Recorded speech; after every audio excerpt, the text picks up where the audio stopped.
Now, Stormwatch on KNWA's Power Doppler forecast first. Hi everyone, we saw a round of thunderstorms late last night into early this morning, and here comes another round. As we take a look at our graphics, you'll see that we are under a severe thunderstorm watch. That will continue until 10 o'clock. As we zoom out here a little bit more on this map, you'll see a number of severe thunderstorm warnings just to our southwest.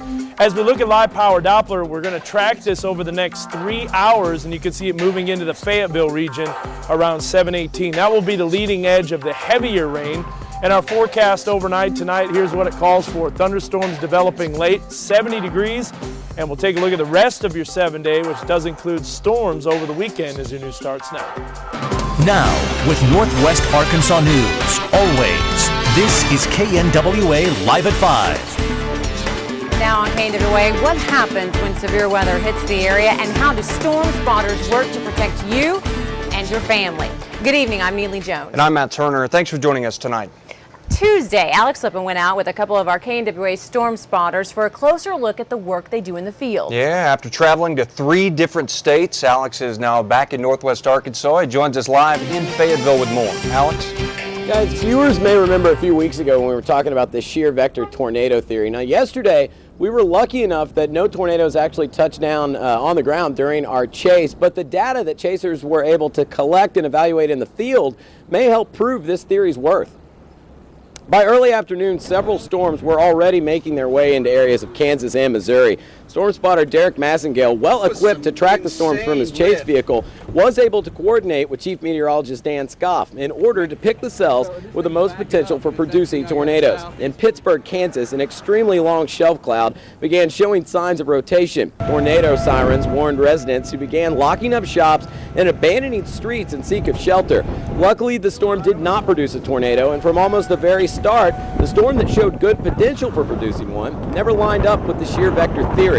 The hope is that the theory will eventually be able to allow for better, more definite tornado warnings in the future. Like I said, this storm prompted warnings but never dropped the funnel. Had it dropped one, it would have been easily spotted, but had there been heavy rain associated with it, it might never have been seen. Right now, a large curtain that goes around the whole tornado so you can't see it. All you see is a debris field. Sometimes, if it's really rain wrapped, you'll never see anything except the rain, and then you'll see the damage path afterwards.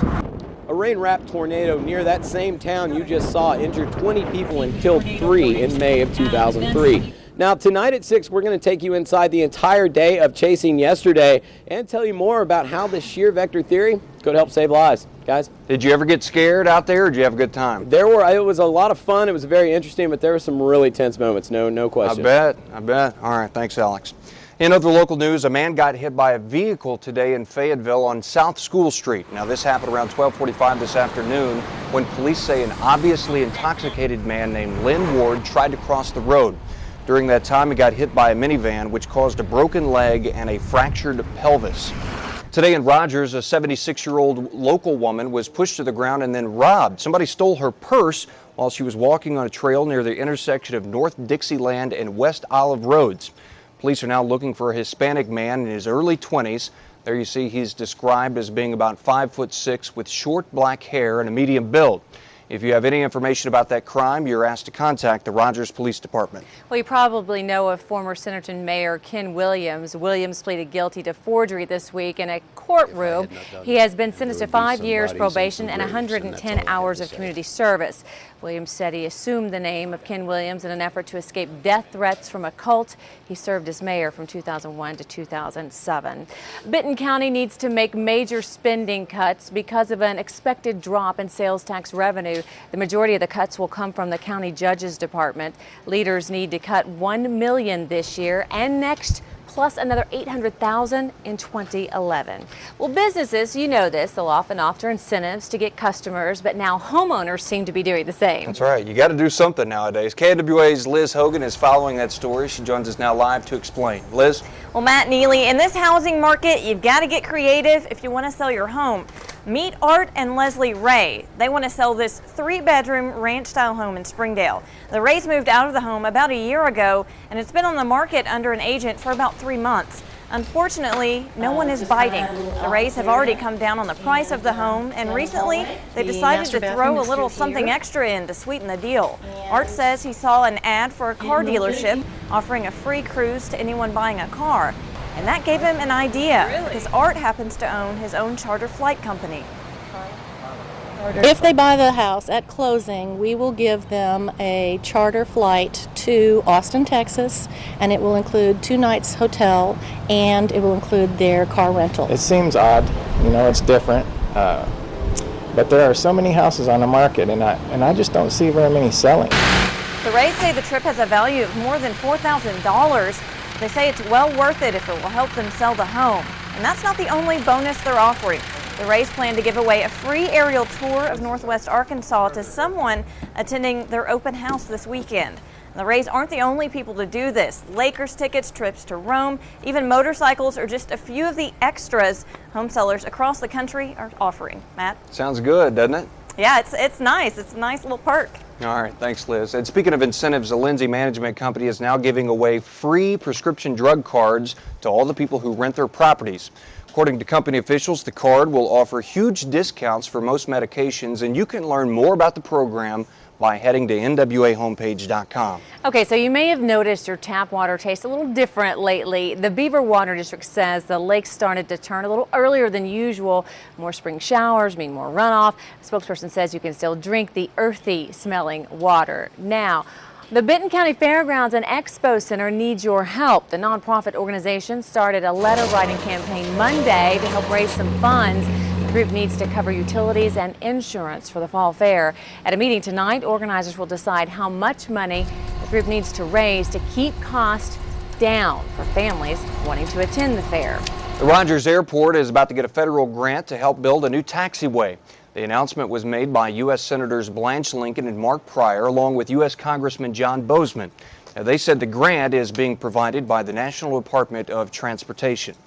The deputy prosecutor for the West Memphis 3 trial is now looking for a place on the Arkansas Supreme Court. Circuit Judge John Fogelman made the announcement yesterday, saying he plans to run for one of the open seats. Now, earlier today, the 53-year-old from Marion, Arkansas, stopped by the Washington County Courthouse to talk about his move. He also explained more about the types of qualities he would bring to the job. Efficiency of the court and also the quality of the opinions. And I only hope to accomplish, if I'm given the opportunity to serve on the court, to continue that long tradition of fine Supreme Court justices. Well, Fogelman has quite a bit of support, but he's also facing opposition from a very large group of people who say they disagree with the way he handled the West Memphis 3 case. Police say the prime suspect in a shootout today at the U.S. Holocaust Museum had a past conviction involving the attempted kidnapping of Federal Reserve Board members. Yeah, for that and more, here's Melissa Rayberger with tonight's MSNBC 120 report. A shooting at the Holocaust Museum in the nation's capital. Police say an elderly man armed with a rifle walked into the museum and opened fire, hitting at least 2 people. All of a sudden, one of my kids said they heard a boom. Both the security guards and the gunmen who entered the museum with the long rifle were struck by bullets. The suspect, who was shot in the head, was identified as 89-year-old James Winokur von Brunn. Police believe he has ties with a white supremacist organization. A third body was pulled from a Slim Jim factory in North Carolina a day after an explosion leveled that building. The worker was the only one still unaccounted for after the blast. Chrysler and Fiat sealed the deal after the Supreme Court rejected creditors' objections to their merger. The two combined to create the world's 6th largest car maker. Now the hard part comes. Now they have to figure out a way to try and turn this company that has really profound problems and turn it into a profitable company that can have a long-term future. The Obama administration dropped its plan to require executive pay caps for companies getting government bailout money. Instead, the White House agreed to congressional limits on those big fat bonus checks. An incredible scene in Monterrey, Mexico. Cops pulling guns on each other. It happened as federal police tried to arrest local police believed to have links to drug cartels. And who was in the right here? The 72-year-old Texas grandma who argued with a cop during a routine traffic stop, or the officer who tasered her? Give me the thing and I'll sign it. Get over here now! Give it to me and I'll sign it. I'm getting back in my car. You're going to be saved. Stop! I'm getting back in my car. No, ma'am. Get on the ground! Get on the ground!